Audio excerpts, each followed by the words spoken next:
There are multiple occasions in comics when mere mortals are granted powers that put them on par with cosmic deities. Even alien mortals who look like horses. I'm Adam Andrews with Top 10 Nerd, and we're talking about the top 10 superheroes given god-level powers. Number 10. Iron Man. After Iron Man is imbued with the power cosmic, he becomes the Iron God, and one of the first things he does is do battle with Korvac, who is also similarly cosmically powered. From the get-go, we know Iron Man is beyond powerful, since him and Korvac are tossing moons and planets at one another during their fight. That is, until the cosmic entities show up and stop the fight, take Korvac away, and let Tony go off to see what he does with all this power. Iron God's goal is to make the world into a paradise, to fix all of its problems. Tony can use his cosmic powers to do whatever he wants, and since all of his ideas for helping the world were trapped in his mind, he decides to share his intellect and ideas with the entire population of New York, making Mr. Fantastic more dumb in the process.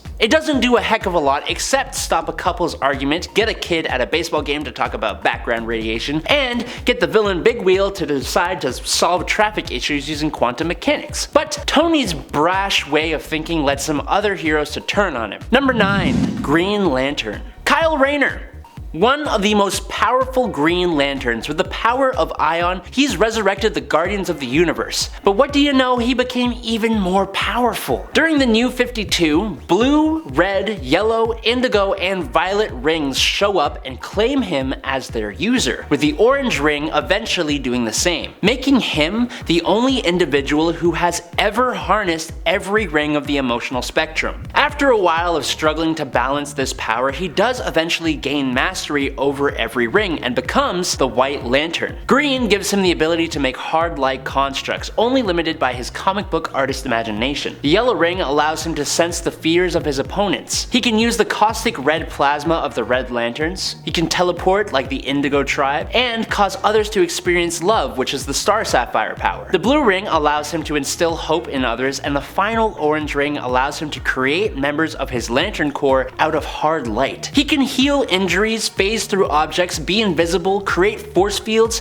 super speed flight, and energy blasts. He also gains the ability to rewrite reality and becomes omnipotent when he travels beyond the source wall. Number 8.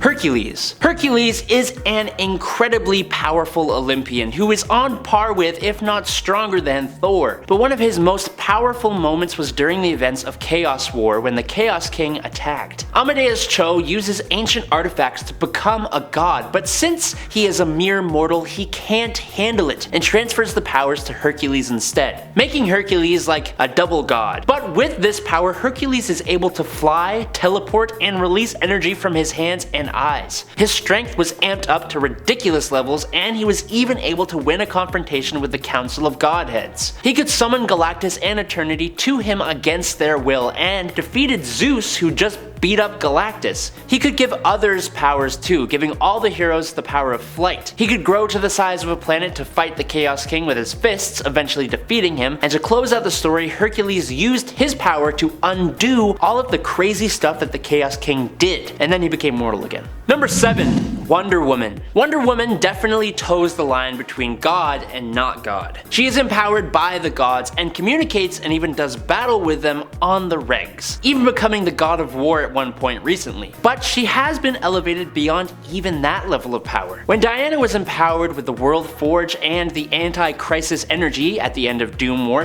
/ during Death Metal, she had enough power to shake stars and phase throughout time through sheer strength. She had displayed the ability to shrink an entire planet and was able to link everyone together and restore their memories as one history, as in all of DC's continuity, making it really confusing. She has cosmic awareness, she's able to see multiple events during the war against the Batman Who Laughs at once, as well as precognition and retrocognition. She was a crazy powerful character for that time. Number 6. Batman. Batman's godlike abilities came fittingly in the form of him becoming the god of knowledge. Bruce has obviously always used his cunning to even the odds between him and far more powerful foes, like Darkseid as an example. So his mind really is his best weapon, and in this form it was likely one of the most deadly weapons in the universe. Metron, the god of knowledge, has his position usurped by Batman when he is pulled off of the Mobius chair by Wonder Woman. Now Bruce takes the title for himself by waltzing up and sitting his cape buttocks upon the Mobius chair, granting him with the answer to any question that interests him, plus teleportation and basically omniscience. His first question is to validate that it really was Joe Chill who killed his parents. 'Twas, and he torments him. And his second question was about the true identity of the Joker, which led us to the insane realization that there are actually 3 Jokers. Number 5. Beta Ray Bill. If you don't know who Beta Ray Bill is, you need to check yourself before you wreck yourself, yo. He did not just happen to pick up the hammer of Thor, Mjolnir, being the first person canonically to do so, but he even beat up Thor in a mano-a-mano combat to claim ownership of said hammer. Despite his utterly monstrous appearance, Bill was actually a pretty swell guy, and quite the friendly hero, definitely worthy of the title of a god. He was so kind that even after beating Thor a second time to decide who would keep the hammer, he gave it up and let the young god keep his weapon. Odin was so impressed by this display of humility and honor that he had a hammer especially made for Bill that had the same properties as Mjolnir, granting him the ability to become a god of thunder just like Thor, but more horse-like. Number 4.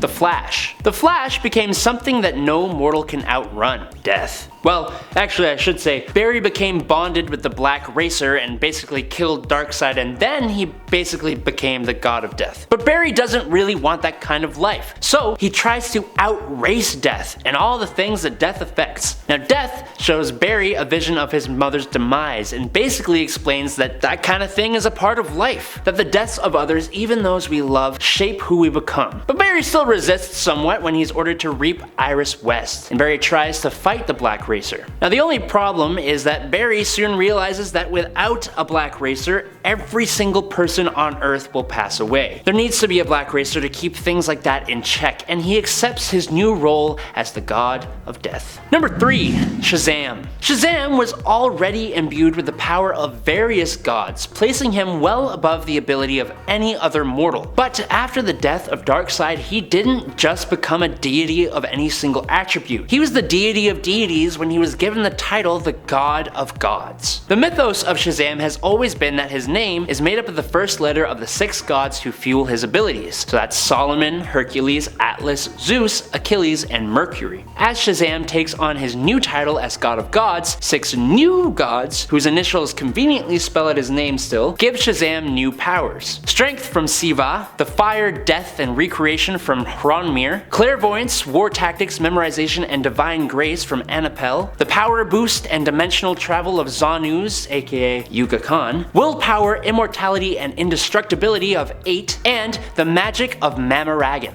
This is both one of his most powerful and most recent forms. Number 2. Spawn. The 2 eternal brothers of God and the devil had and have power far beyond any mortal could ever hope to achieve. Because of that, when they decide they don't agree on certain things and go to war, it causes quite the ruckus. And of course, they choose Earth as their battleground. The mother, who is like their mother, needs to put this to an end and calls upon Spawn to do it. In order for Spawn to end their little squabble that made its way to Earth, he had to get a wee power boost. Actually, it's more like a god-sized power boost. The mother tasked Spawn with eating the forbidden fruit to grant him a kind of godhood. And in this new form, Spawn wipes out all the forces of both heaven and hell. Yes, God and Satan eventually do defeat him, but Spawn is soon resurrected and uses his powers to lock away the brothers and resurrect all the mortals who were killed in their war. Number 1. Jean Grey. Jean was far from a goddess in the beginning, but after her death in Uncanny X-Men number 101, she was resurrected as the powerful Phoenix. New costume, new power upgrade, and a far more important role in the X-Men storylines. Over the next few years, Chris Claremont revealed the power of the Phoenix was a cosmic entity representing life that latched onto Jean's psyche. It began corrupting her, culminating in the Dark Phoenix Saga, one of the most famous storylines in comic books, and it saw Jean rise to unimaginable power. Enough power that she consumed a star and killed a planet as a result. Realizing just how dangerous she was, Jean took her own life in the legendary Uncanny X-Men number 137 in 1980. She has been in and out of life ever since, and in and out of the Phoenix part as well. It's extremely confusing, but she gains godlike powers every time the Phoenix come back to play. Don't forget to like, comment, and subscribe here at Top 10 Nerd. I've been your host, Adam Andrews. You can find me on Instagram at @the_Schmadam. And until next time,